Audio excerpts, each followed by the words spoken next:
Hare Nama, Hare Nama Eva Kevalam, Kalo Nasteva, Nasteva, Nasteva Gatiranyata. Hare Nama, Hare Nama, Hare Nama Eva Kevalam, Kalo Nasteva, Nasteva, Nasteva Gatiranyata. पहले प्रणाम कर लेता हूँ। पहले भक्ति वेदांत स्वामी विशेष ज्ञान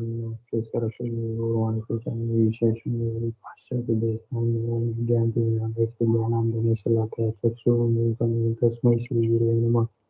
पांचाकल्पतरुभ्यश्च कृपासिन्धुभ्यश्च पतितानां पावनेभ्यो नमो नमः। जय श्री कृष्ण चैतन्य श्री अद्वैत गदाधर श्रीवासादि गौर भक्तवृंद। हरे कृष्ण कृष्ण कृष्ण हरे हरे, हरे राम राम राम हरे हरे। भगवत गीता अध्याय 5। तो अध्याय 5 के जो ग्लोरीज हैं वो इस प्रकार है। भगवान श्री विष्णु ने लक्ष्मी जी को कहा कि अब मैं आपको भगवत गीता 5 की असीमित गुणगान बोलता हूँ, आप उसे सावधानी पूर्वक श्रवण कीजिए। मद्र नाम का एक राज्य था। वहां पे एक शहर था जिसका नाम था पुरु कुत्सापुर। वहां पे एक ब्राह्मण पिंगला नाम के एक ब्राह्मण रहते थे। अपने बाल्यावस्था में उन्होंने कई ब्राह्मणिकल प्रवृत्तियों को उन्होंने सीखा और उन्होंने उनको वेद के बारे में भी सिखाया गया था, किंतु उन्हें उसमें उन जो शिक्षाएं थी उसमें रुचि नहीं थी। और जब भी वे अपने यौवन अवस्था में आए तभी उन्होंने अपनी जो ब्राह्मणिकल जो भी सेवाएं थी उसे त्याग दिया और वे वाद्य यंत्र बजाना सीख रहे थे और नृत्य करना भी सीख रहे थे। और कुछ समय बाद धीरे धीरे वे इतने विख्यात हो गए उस कार्य क्षेत्र में कि स्वयं राजा भी उन्हें बुलाते थे अपने महल में ये करने के लिए। तो ये वहाँ पे जैसे वो रह रहे थे तो धीरे धीरे वे उनका जो पापमय जीवन में पतित हो रहे थे और वे धीरे धीरे वो दूसरे पुरुषों की स्त्रियों के साथ वे भोग कर रहे थे और सभी प्रकार के पापमय प्रवृत्ति और नशा करने में व्यस्त हो रहे थे। और वे इतने अभिमान हो गया उनको, इतने कि उनको अपने जो स्थिति थी उसमें वे वो इतने अभिमान हो गए कि उनको और राजा के साथ वे और भी उतना उनका निकटतम संबंध चलता रहा। तो वे राजा के सामने एकांत में दूसरों की निंदा बहुत करते थे। और पिंगला के एक पत्नी थी जिसका नाम था अरुणा, जो एक जो नीच स्तर के परिवार में जन्म था उनका। तो वे भी बहुत ही कामुक थी और उन्होंने भी दूसरे पुरुषों के साथ संबंध किए थे। तो जब ही उनके पति पिंगला को ये पता चला तो वो पिंगला ने ये उनको मृत्यु करने का नक्की किया और एक रात को रात्रि में उन्होंने उनका सर काट के उनका शरीर को बगीचे में दफना मतलब गाड़ दिया। तो ये मृत्यु के बाद पिंगला बहुत ही जो नरक के बहुत ही निम्न जो और बहुत ही नीचे के जो राज्य थे उसमें वे गिर गए और बहुत ही वहाँ पे बहुत समय तक जन्म तक वहाँ पे वे उसका मतलब उसका भुगतान कर रहे थे। बाद में बहुत समय के बाद उन्होंने एक गिद्ध का जन्म लिया, गिद्ध योनि में। और जो अरुणा थी वो बाद में स्वतंत्र होके भोग रही थी दूसरे पुरुषों के साथ। और उन्हें भी वेनेरियल डिजीज मतलब कुछ एक प्रकार की बीमारी हुई और उनका जो वो यौवन शरीर था वो बहुत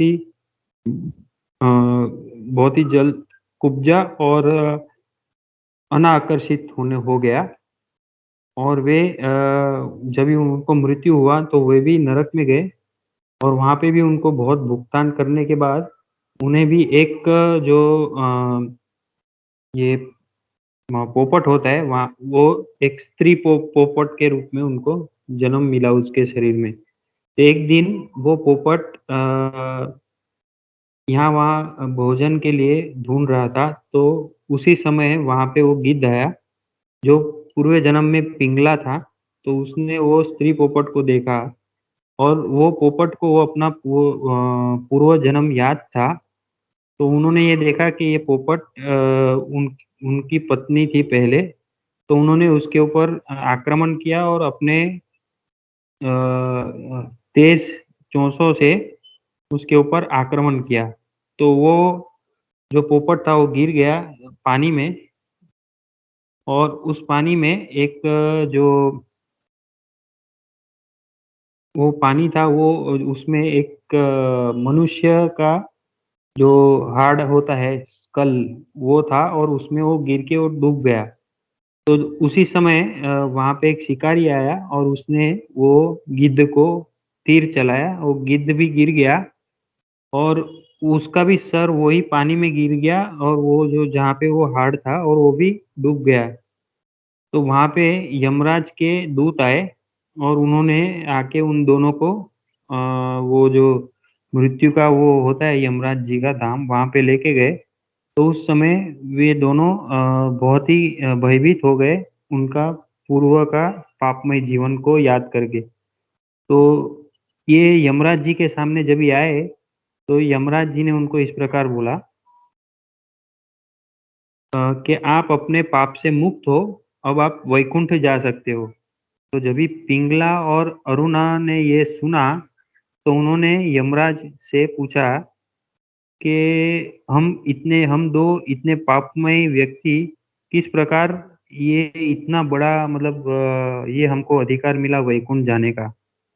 तो यमराज जी ने बताया कि गंगा जी के तट पे एक बहुत ही बड़े भक्त वो वहाँ पे रहते थे, भगवान श्री विष्णु के और उनका नाम था वट और उनको काम और लालच से वे मुक्त थे और वे प्रत्येक दिन भगवत गीता का 5वें अध्याय का पठन करते थे और जब भी वो वट जी ने जब भी अपना शरीर त्याग दिया, तो वो तुरंत ही वैकुंठ धाम गए और इसी के कारण वे भगवत गीता का नित्य पाठ करते थे। उनका शरीर भी पूर्ण शुद्ध हो गया और आप उनके जो शरीर के हाड़ के संपर्क में आए, वो जो जो नदी में वो पोपट गिर गए और वो गिद्ध गिर गया, तो वो जो शरीर के उनके हाड़ के संबंध में आए, तो आपको भी वैकुंठ धाम प्राप्त हुआ। तो ये है भगवत गीता के 5वें अध्याय की महिमा।